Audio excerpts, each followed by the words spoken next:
Hello and welcome everyone to another Chat and Learn here with Power to Fly. My name is Mariella Marie, and as always, super excited to roll into this next hour with you all. I have my partner in community, partner in crime. We do all things beautiful when we commit crime, so no need to call the alarm there. I'll pass the mic to him in just a few moments so he can introduce himself. But I just want to go over some quick housekeeping guidelines to keep everyone comfortable and confident in this next hour. We're going to be diving into one of our favorite topics. So, the more participation we get on this call, the better, so that we can hear where people are on their journey. So just want to make sure that we're all respecting each other first and foremost, that we recognize that everyone has a voice and their own lived experience. So we just want to make sure that everyone has a chance to write freely in the chat. If anyone would like to come off of mute at any point, just let me know by writing in the chat box. If anyone does hop off of mute at any point, you will be featured in our live recording as this is being recorded. I see folks are already turning on their cameras, so thank you all for participating in that way. We'd love for you to turn your cameras on if you feel called to do so. No pressure there, no shame if you don't turn your cameras on, but again, just want to extend that invitation for folks who might need that extra nudge to join us here virtually with their cameras on. Otherwise, feel free to drop any questions or reflections in the chat. Hi, thanks for turning your cameras on. As we will be monitoring the chat box throughout this conversation, and we just want to make sure that you are heard and that you all can also engage in community here. There are lots of folks who signed up for this chat, and I don't believe that any of us are experts in anything. I think we're all learning all the time. So maybe you've got some information you want to share in the chat, and I encourage everyone to drop any ways of connecting in the chat, whether that be your LinkedIn or your emails or your websites, any projects you want to lift up during this hour. You have full permission to use the chat box to that effect there. Now, if anyone has any sensitive information and you prefer to be kept anonymous, please write to me privately in the chat. You can find me under Mariella Marie. You can write to me privately there. You can also write to Matthew Reynolds privately if I'm speaking and you see that he's more available with his hands to check the chat. Go ahead and write to either of us privately, and we will raise your reflection or your question and keep you anonymous there. All right, so I see we've got more and more folks joining. Hello and welcome. And so for those who have not joined a chat where I've moderated before, I'm gonna be on both sides of the table today. I'll be moderating and I'll also be just sharing any highlights, any resources that I can in this conversation, as this is my jam. So I love speaking about the importance of emotional intelligence at home, at work, and at play.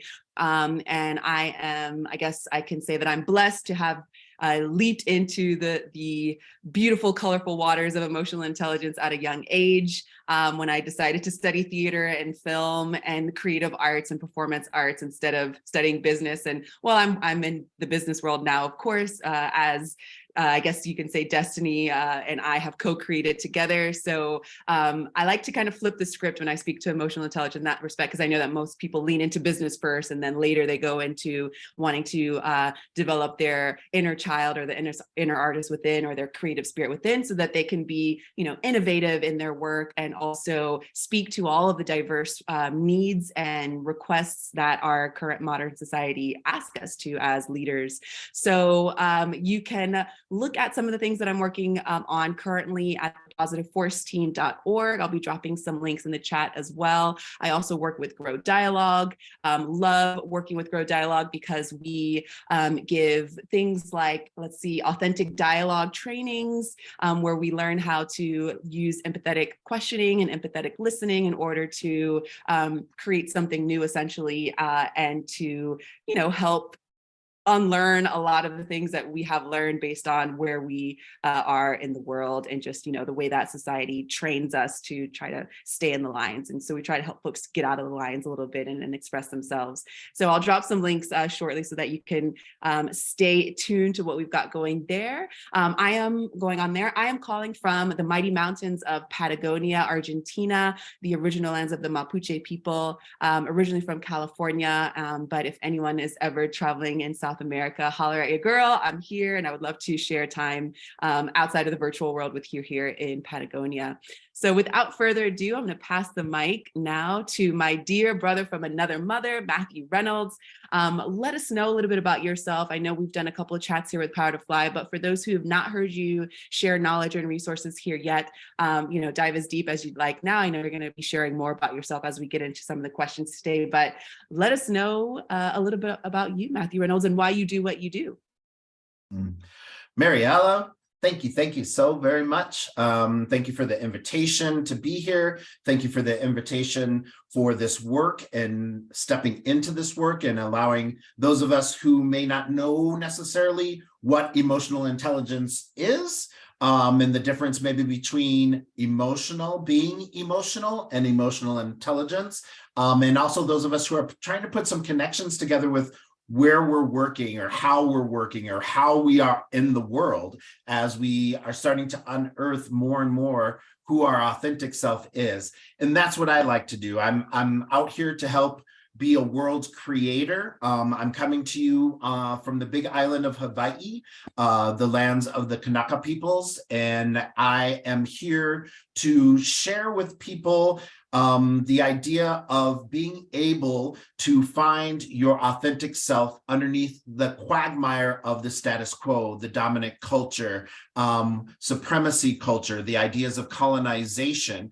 I got from Edgar Villanueva in his book, Decolonizing Wealth, the term colonizer illness, and it really helped me to have compassion for myself and for others, to be able to nurture that empathy, to be able to have an emotional intelligence around some of the thinking that wasn't my thinking. So my offering of crafting your equity lens comes from that question: how much of my thinking is my thinking?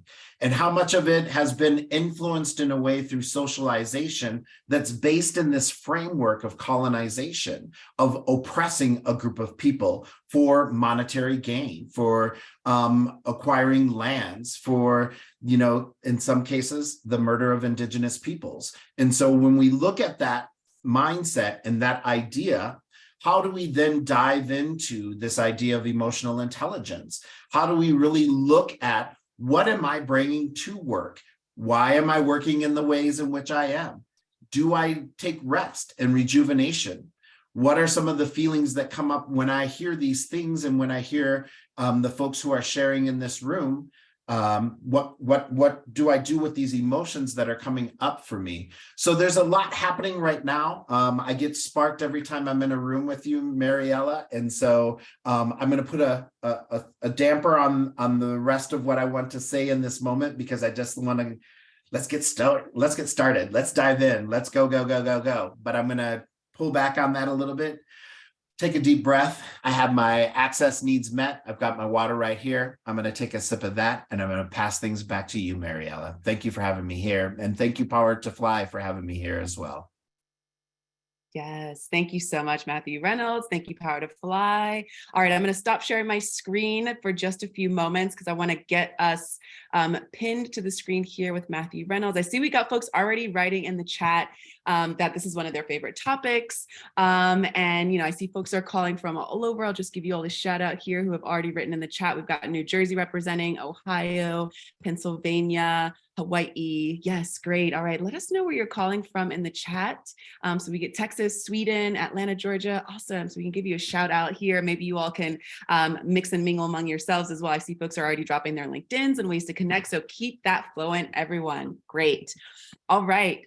So this is part one in a 3-part series that we're doing at Power to Fly here, dedicated to developing key essential skills for leaders. And during this chat, as Matthew has hinted towards, we're going to talk about, the importance of developing and building our skills of inquiry, empathy, reflection, and how all that can lead to more tolerance in the workplace, and really being more innovative. Because at the end of the day, we do want to create new things here and just, paint outside the lines a little bit and have that be the new norm, right? So please mark your calendars for part 2 and part 3. I think Paloma is going to be dropping those links in the chat as well. So part 2 is on March 20th at 1 p.m.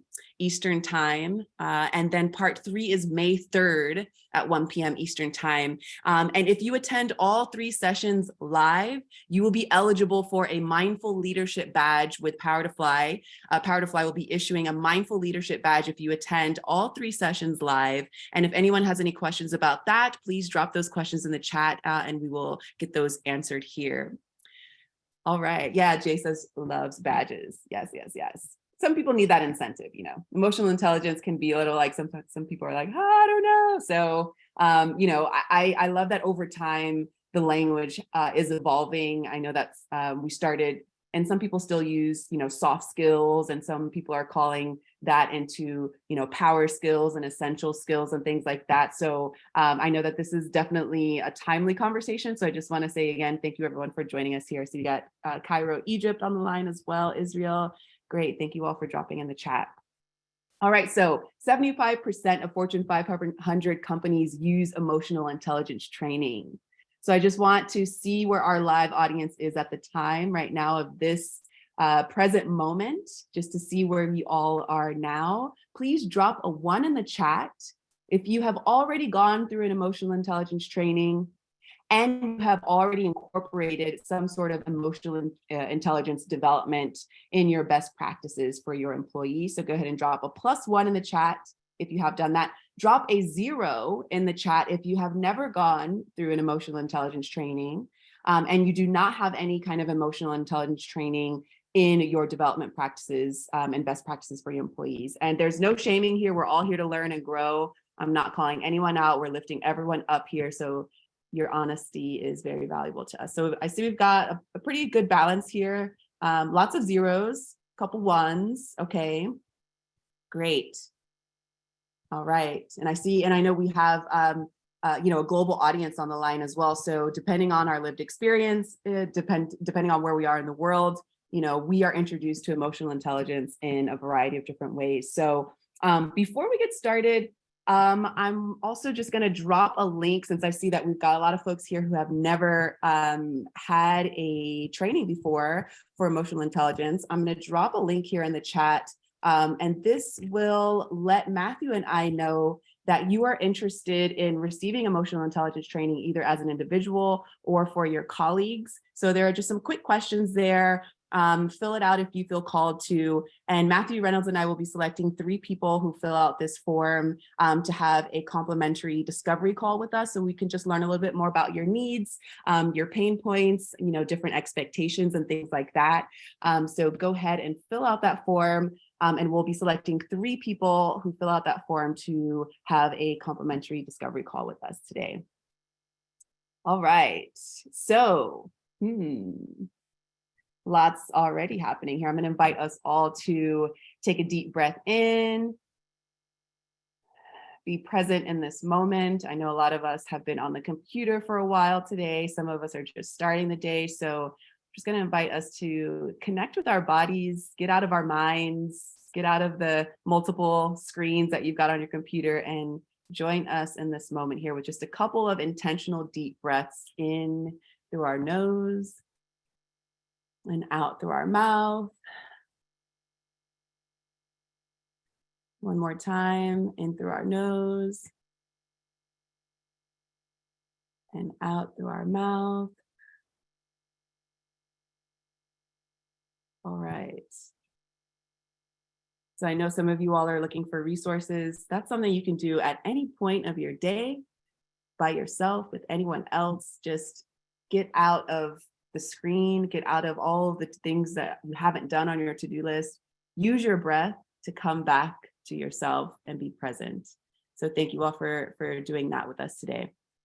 All right, so the benefits of developing our emotional intelligence as leaders are immeasurable, which is why a lot of us are here today. 90% of top performers have above average emotional intelligence, and emotional intelligence is responsible for 58% of job performance. So as a business leader, having a strong emotional intelligence factor, some people say EQ, I like to say EI, just so we can lean more into the intelligence factor of it and not, you know, go into the left brain logical side of what is emotional intelligence. It can help us to communicate authentically and reach our goals in a holistic way, right? So before I go any further, I know that Matthew Reynolds loves speaking about the importance of being our authentic selves. And this, this has been something that I see coming more and more online, more and more about, how can we discover our authenticity? How can we bring that into work? Because historically speaking, a lot of us have not been able to do that. Historically marginalized folks, we have not been able to be our authentic selves outside of our homes and not at work. So a lot of us on the call today are leaders at some capacity. Matthew Reynolds and I did a chat last year about the fact that we are all leaders at some capacity, but I'm sure that a lot of folks who are joining us today are holding a specific title in their business as, having some sort of important role so that you can communicate effectively with the people that are looking up to you to help set goals. So Matthew Reynolds, how can we reflect on authenticity when it comes to emotional intelligence, just to kick us off here before we go into questions?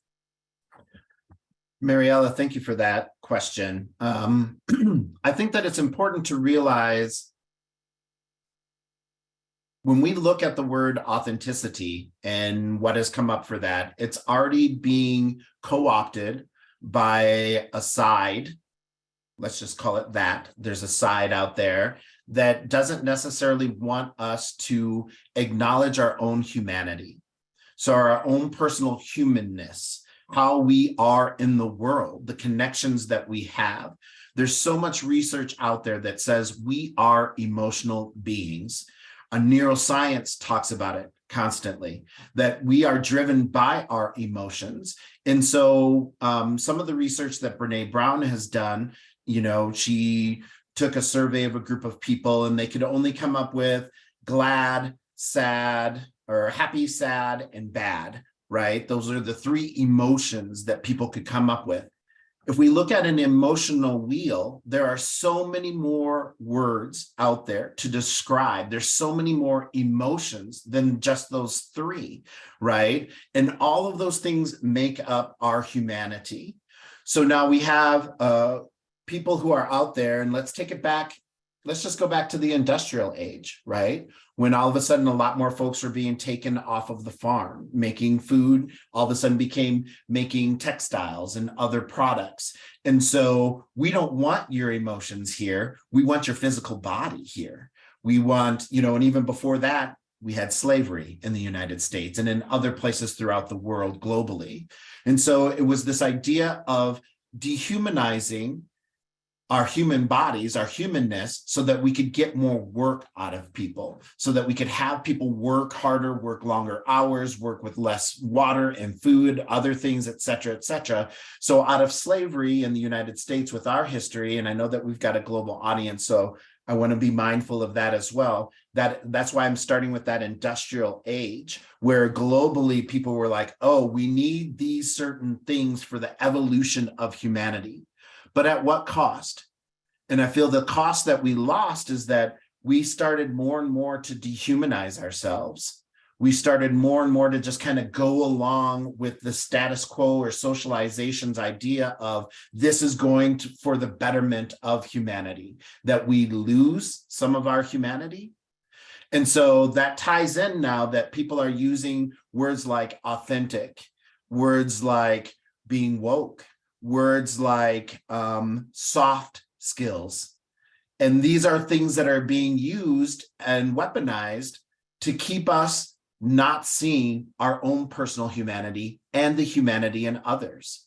And so when we talk about emotional intelligence, when we talk about the very thing that we have that makes us these multifaceted beings, that we actually connects us to one another energetically, through these emotions to our stories, right? That those things, of course, are being dampened. So how do we step into our authenticity? And that goes back to the question that I shared just a moment ago, by asking ourselves, how much of my thinking is my thinking? When I have my emotions coming up, where are they coming from? How are they being influenced right now? How am I then utilizing my emotions to have a critical conversation, be thinking critically, being able to have empathy for others, compassion for others. All these things are connected because we are the ones, as the human beings, who put the energy into this keyboard, who put the energy into hauling these products, into picking these products, into making these products. And no wonder there's so many places that want to automate everything, because then it takes the humanness out of it even further than what it already has. And then they can work those machines in the ways that they've worked us. So how do we continue to have our creativity, our heart, our humanness into things? By allowing our work environments to have its authenticity, to allow the authenticity of the people who are working there be able to bring their culture's foods, their ways of dress, their ways of being in the world, their own personal stories, and having the space to be able to allow that, right? And so allowing a balance, I call it, of mind, body, and spirit. You know, we've all heard that phrase, mind, body, and spirit, but how do we balance mind, body, and spirit? And for me, I ask myself, how much of my thinking is my thinking? Am I responding right now from that socialized, indoctrinated Matthew that has been all about survival? Or am I coming from the thriving Matthew that recognizes my humanity, that feels my humanity, and wants to connect on that level with other human beings and their authenticity? It makes an amazing work environment. And it really pulls out the richness that we as human beings have to offer to the world, which I think, in my judgment, has been squelched and tethered and put into a fixed mindset by the way that evolution has been going thus far. Thanks, Mariella. Yes, thank you, Matthew. And Yvonne wrote here in the chat, head and hearts together is everything. So thank you for dropping that in the chat. I'm just going to piggyback on what you were saying here. I want to see where our live audience is today and be real with us. There's no judgment. Would love to know if you feel like your day-to-day at work as a leader, do you feel like you are surviving or do you feel like you are thriving? So write survive in the chat if you feel like you are just trying to survive, keep your head above water, get through the weeds, or do you feel like you really have the capacity to thrive and think outside of the box, you know, color outside of the lines, bring your authenticity to the workplace? Beautiful. I'm seeing a lot of thriving, which is amazing. I'm also seeing a lot of surviving, which is, I'm not surprised about that. So hopefully, you know, we can give you some tools today and we can continue to be in dialogue so that we can, you know, help everyone thrive. We want to see the people that we love thrive. I think we should also want to see strangers thrive, because when they're trying to survive, they're making our lives difficult as well, right? So let's just take a step back. What are emotions?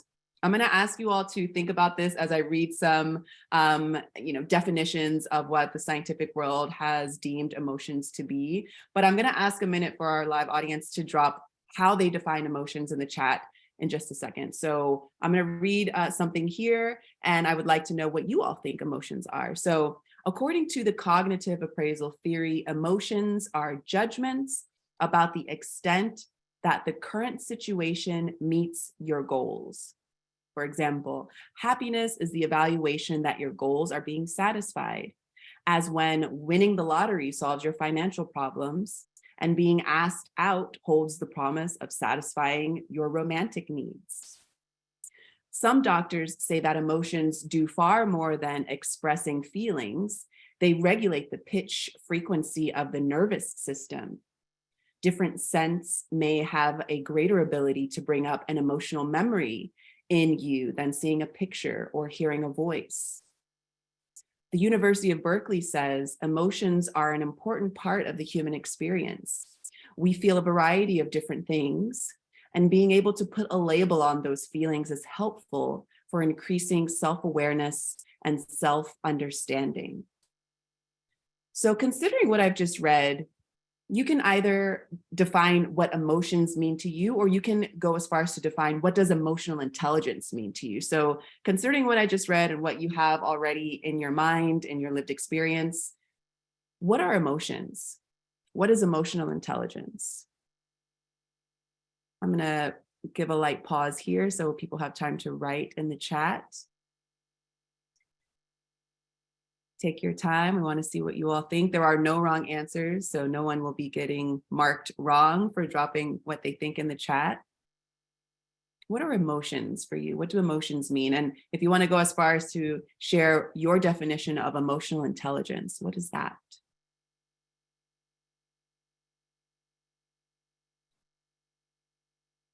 Gave you all about 2 more minutes.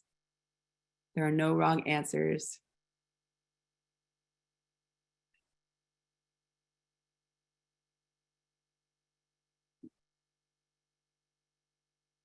If you see someone has your response in the chat, you could just give them a +1 or a thumbs up. All right, about 30 more seconds.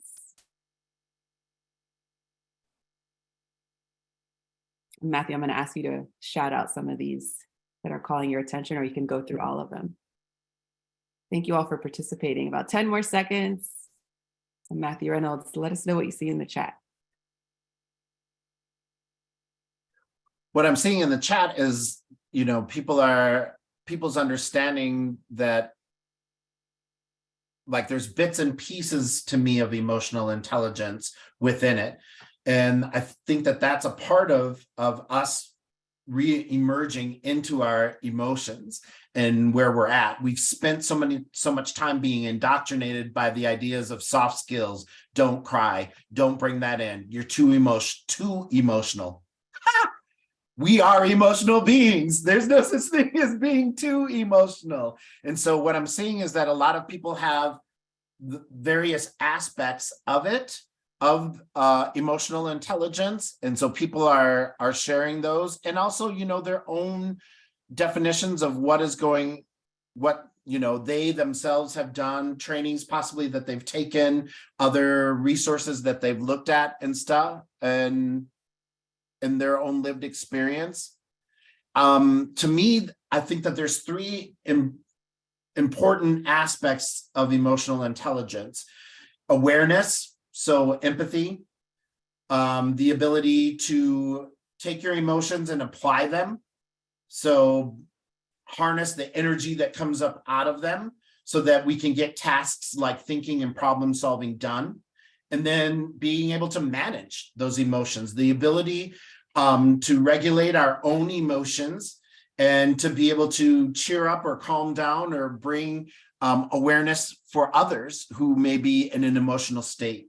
And I think that those 3 cover a large part of what people are putting in the chat. And I think that for me, my brain, synthesizing it into those 3 is really important for me to go, okay, I'm having an emotional intelligence about this, or I'm just feeling really emotional right now, and there are emotions coming up, and can you just sit with me? Can you just be with me? Or I love these people so much in this situation, I can express this emotional reaction or feelings that are coming up for me, be it anger or grief and sadness, etc., pure joy and ecstasy. And knowing that I feel safe around this group of people is my intelligence around my emotions. Keeping myself safe. I love that. All right, people are still dropping in the chat. And I also want, so yes, will this be recorded? Yes, someone has messaged me privately. This is being recorded.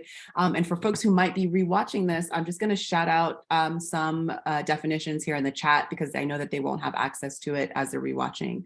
So here we have, I believe your emotions are an effect of your mindset. Someone else says, how we respond to a situation.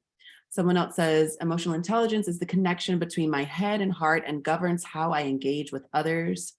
Someone else says, emotions allow you to own every moment. Someone else writes, emotions are waves. Emotional intelligence is knowing how to guide those waves. And we got some thumbs up on that one. Someone else writes, the ability to know and acknowledge what you're feeling and respond to that. Some +1s on that one.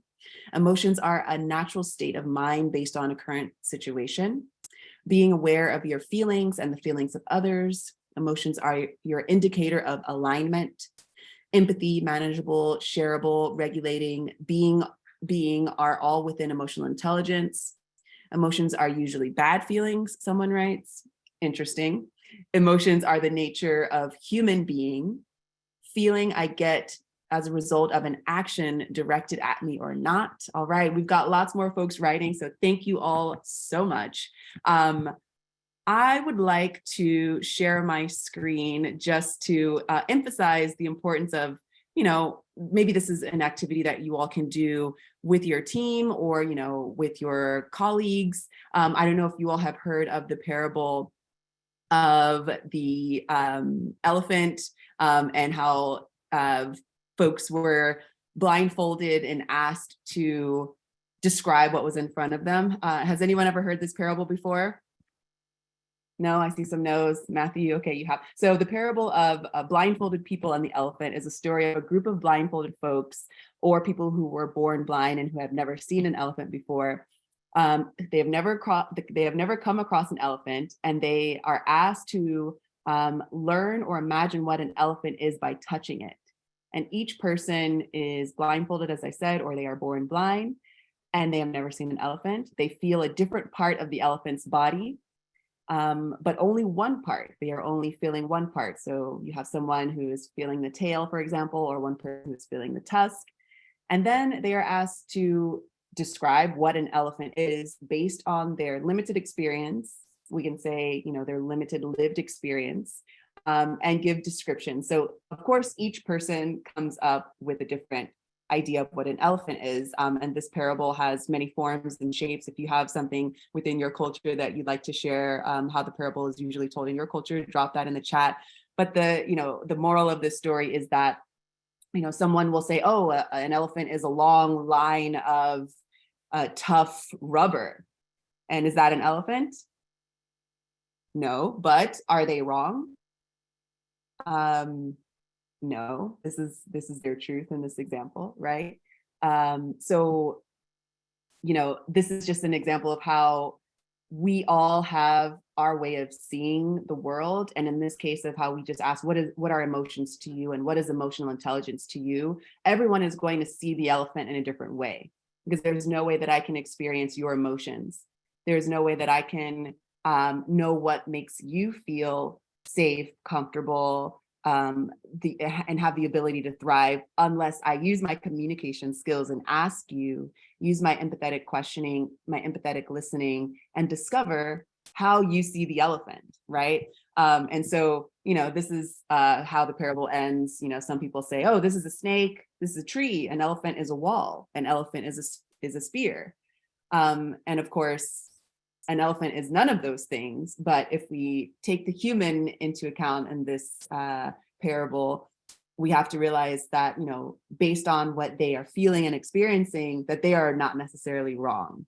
So this is a fun activity that you can bring to your team, to your colleagues, to start breaking the ice on emotions. Because like we said before, when we first started, this has been something, historically speaking, we've been asked to check our emotions at the door, to not be our authentic selves.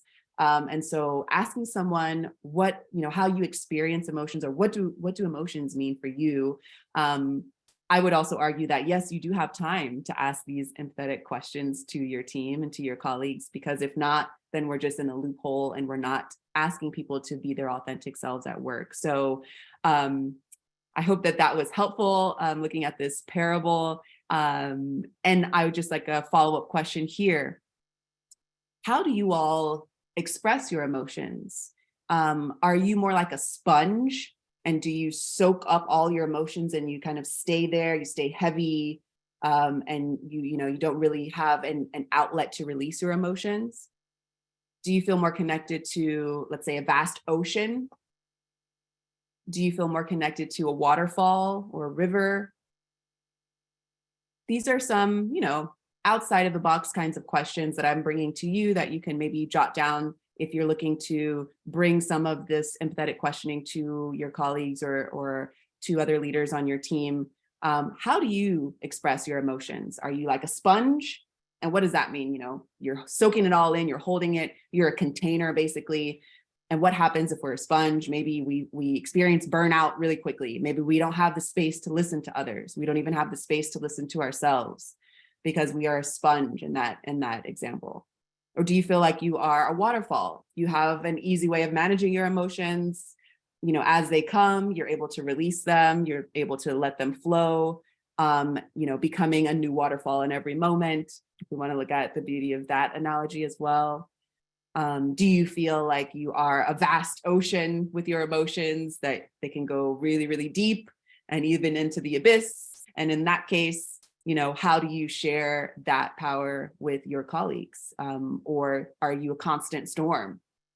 I think these are really interesting ways to look at something so complex and also, non-linear as tapping into emotional intelligence. So I see some folks are chewing on that. No one really needs to write in the chat if they don't like, but I just wanted to see if anyone identified with any of those analogies. Do you feel like you're more of a sponge with your emotions? Do you feel like you're more of a waterfall, more of an ocean? And Matthew Reynolds, I'd love to hear you reflect on some of these things as well. Thank you, Mariella. So where I'm going right now with all of this is that there is a new that is occurring, right? So as team leaders or folks that you are drawn to this conversation for a reason, right? There's something maybe possibly that's going on, or you see something that you want to evolve into, to grow into, to experience collectively in the communities that you have at work, or to bring to other communities that aren't work related. And I think what's happening is, for me right now, is that there's this framework, right? There's a frame that all of this has been placed into, through our own socialization, our own lived experiences, our own personal work that we've done or not done.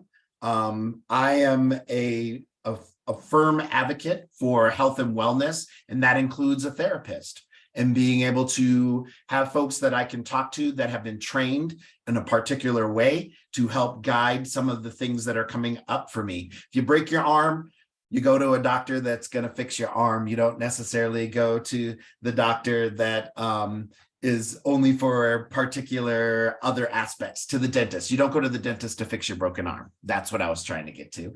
And so when there's things that are going on and I don't know necessarily what's happening for me on this emotional plane in this world, I go to my therapist, right? And I talk with them about these things. So as those of us who are in charge of a team, and we've looked at this elephant analogy, we looked at sponge, ocean, waterfall, we start to have this emotional intelligence about ourselves, that framework starts to get woogity. It doesn't contain us anymore. Because remember, I spoke to this before, that framework is built on a thought process that we are not necessarily human. We are a workforce. We're not supposed to have these emotions and these feelings. So I wanted to, at this moment, Mariella, with some of the things that are being said and that's happening, is to really begin to understand that our own personal lived experience, our authenticity, is not necessarily going to be welcomed with open arms. And that when we do go and we start with this, with the elephant analogy, which I think is a great analogy to be in sponge, ocean, waterfall, questioning of that, I think is another great place to be, is that we are starting to build a trust that may not be there already with our team or from the organization that we work for, but it's being built. And how is it being built? It's being built through our humanity. And what are we talking about? Emotional intelligence. So as we scaffold and we start seeing this new framework that we're starting to build, know that there's going to be challenges that come along. And with those challenges, are we going to go back to the old framework because that's what's always been there? Or are we going to find new solutions because we have a new framework? And that new framework is based in our emotional intelligence that we're bringing in. So I just kind of wanted to put that caveat in there. I wanted to have that, that parachute for people to encourage and empower people to really go with this and know that it's not going to be easy, and or know that there might not, it's pretty thankless sometimes, and some of us know that we don't necessarily get the kudos for it. We don't get somebody coming to the door, being like, I'm really glad that you helped me to have this emotional reckoning, because they're going through it. They're in it. So think back to where you started this journey, or as you are starting this journey, and all the various places that we can be, of being able to give ourselves grace and give other people grace as we are moving forward with this work. I think that it's an important aspect of it to keep in mind as we move forward. So thank you, Mariella, for bringing that up as I was listening to you and seeing some of the answers that are there in the chat. So thank you, everyone. Yes, thank you, Matthew. And for example, Kefra, I hope I pronounced your name correctly, writes in the chat, I am a sponge in the ocean. We are one. So imagine if you have, this dialogue, you start to open this conversation with folks around you, and you have someone respond like this. You're getting to know this person in another way. They are opening up to you in another way. And what can that lead you to? Who knows? I think the possibilities are endless. And of course, approaching everyone with respect and expecting respect in return need to be the foundation of this work, so that nobody feels shamed and nobody feels like they can't share their voice. So, this will help people be more innovative because, yes, there is time to ask these kinds of questions and to hear someone say, I feel like a sponge in an ocean and we are one. Okay, so what is making you feel like we aren't a unit right now? Oh, well, such and such is happening, blah, blah, blah. That can open up a well of different responses that can help you problem solve, like to help, lean into the technical skills that you're required to do at work. So when I hear people say that they don't have time to do these kinds of things, I challenge that, because I think that can just set you apart as you are a leader in the workplace, and even in your life, your personal life outside of work. Having these kinds of questions be leading conversations will help people also feel like you care, right? No one wants to be where they don't feel like they aren't needed, or if they feel like they aren't heard, right? And we're learning this as we're doing leadership development. All right, belonging, yes, belonging. So I'm gonna just read off some quick stats here. And I would love to just hear you all reflect on this. And I'll have a quick question after this. So stress-related burnout may cause a healthcare cost of $190 billion a year in the US. Globally, an estimated 264 million people suffer from depression and anxiety, occupational wellness statistics reveal. Stress costs companies an estimated $300 billion every year. 83% of employees are stressed by at least one thing at work. So let's just take a minute to breathe that in, because I know that's a lot. Breathe it in and release it, because we're creating something new. You don't need to hold on to that. Maybe we are all participating in this to a certain extent.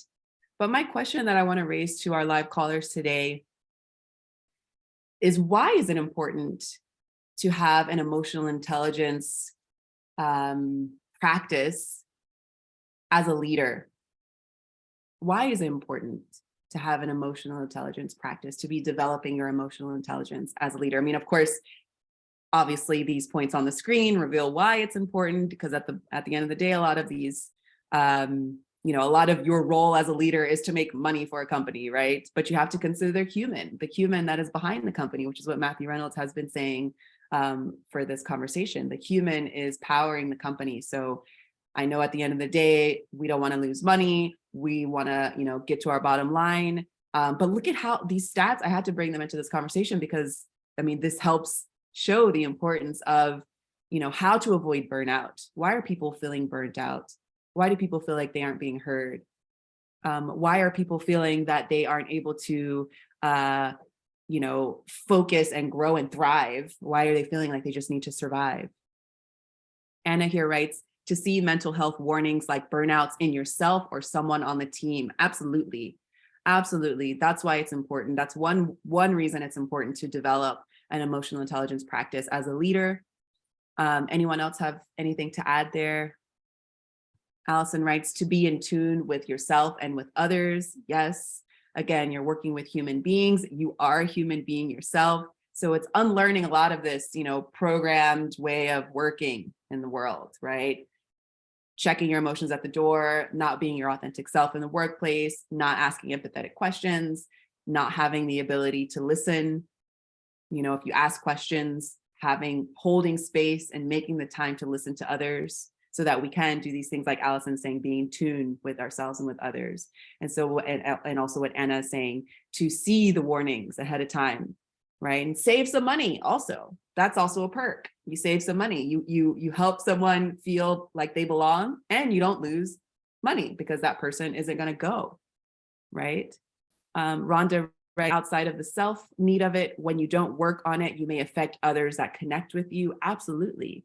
That empathy piece, right? Knowing that, if I don't have a way to start a meeting that allows people to release the sponge-like emotional stress that is happening in our day-to-day, that we see online, that we see, affecting our bottom line, if we don't have a moment to just ask people to release in a healthy way, or if we don't implement some wellness perks into our work life, as leaders, I think you should be advocating for wellness perks so people can seek some sort of advocacy, some sort of therapy that isn't just, you're expected to talk about everything or release everything in 5 minutes before you have to talk about all the tasks that you have to do, or making sure that people are doing their jobs, right? So this leads me to my next question. Drop a +1 in the chat if you do have some sort of wellness perks that you offer your employees, so that they can have access to some sort of emotional intelligence training or development, or just, as Matthew was saying, the importance of speaking to therapists, someone who can help you understand and manage your emotions so that you come to work and be more fluid. Drop a +1 in the chat if you have wellness perks ready for your employees so that they can find out ways to pay for this, right? Drop a 0 in the chat if you don't, but you are interested. Because I think that there's money out there to support, especially in the last couple of years, diversity, equity, inclusion, belonging have, exploded, which is great. But as Matthew Reynolds said in the beginning, a lot of people are weaponizing this movement. So how can we avoid weaponizing diversity, equity, inclusion, belonging, justice? Well, I think it's, asking people to put their money where their mouth is. A lot of, this has become a $1 billion industry all of a sudden, which is great, but we don't want people to use billions of dollars to create more weapons in the name of diversity, equity, inclusion, belonging, right? We want people to say, yeah, you've got money to raise equity, inclusion, belonging efforts, which include emotional intelligence. Great. Wellness perks. We need people, and we expect you to take X amount of time, and I know a lot of folks offer paid time off, and they just, put that out there. But I think the accountability piece is to say, all right, everyone has paid time off and you have these wellness perks. Please use them before X date. That will help encourage people to use them. I know a lot of people who never take paid time off, or they take a little bit of paid time off because they have all these things to do. And then what does that lead? The rat race, burnout, not knowing how to manage emotions, right? So as a leader, I think we should expect for people to take advantage of this and encourage them to not just say, well, it's in our policy. You have this, right? All right. Matthew Reynolds, I see you shaking your head. Come off mute, share what you got. Well, I think what you're touching on is that the framework that I was talking about. How many of us, especially in the United States, once again, I know that we are being global right now. In the United States, it's frowned upon. Oh, this person's always sick if they're taking time off, if they're doing these things. And so then you can't climb the ladder to success. Your career is jeopardized if you don't burn yourself out, right? That you're not loyal to the company because you're not giving it your all. Those calls after hour, giving up your vacation, only, making sure that these are the things that are looked at as, oh, they really care. And so they really care about the company. And so now you're going to get the promotion or you're going to get the raise. And those really what we consider minutia that's tied into this. Those are the things when you start recognizing your emotional intelligence, you start seeing more clearly. And so that's why I'm saying the framework needs to change. And it's not necessarily, I see, Yvonne, that you put redesign.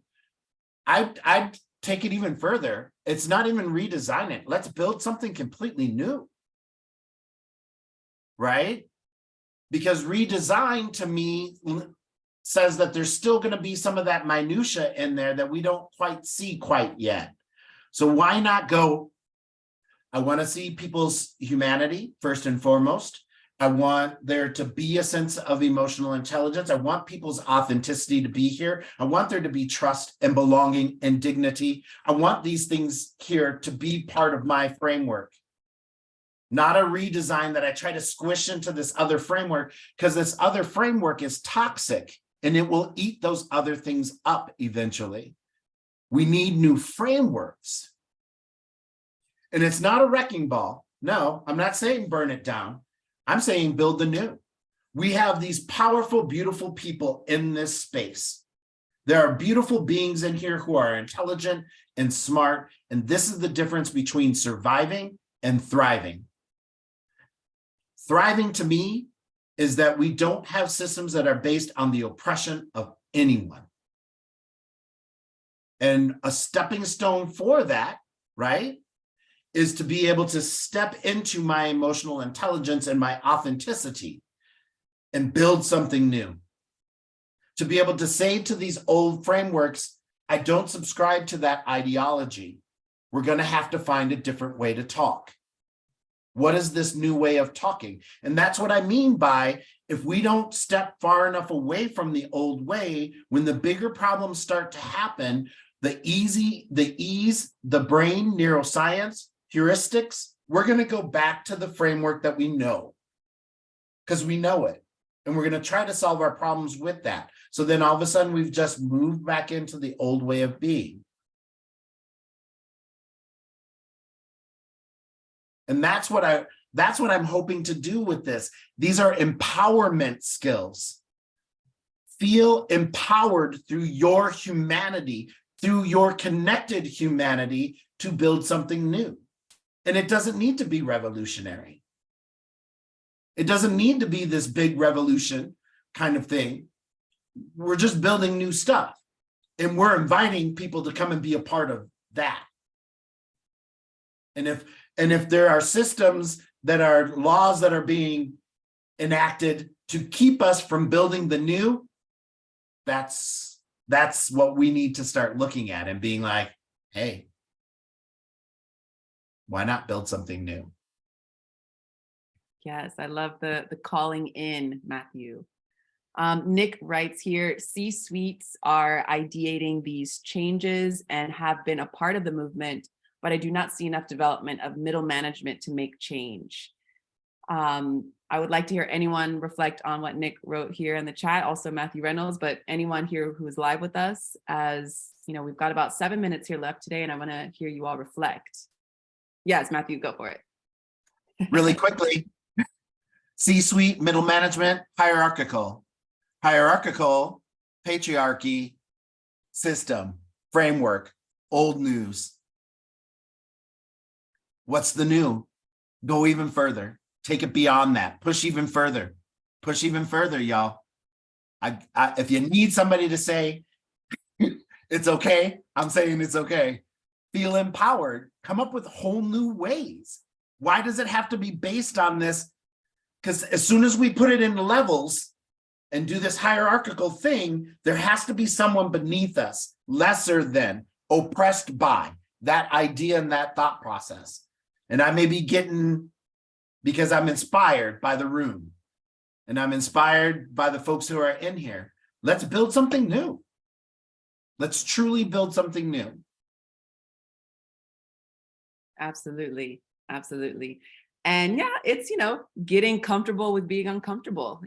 What is that? That probably just flipped a lot of minds just now about you inviting people into that space. I think this kind of thing, depending on where you are in your life and what you want to achieve, it can happen as soon as now.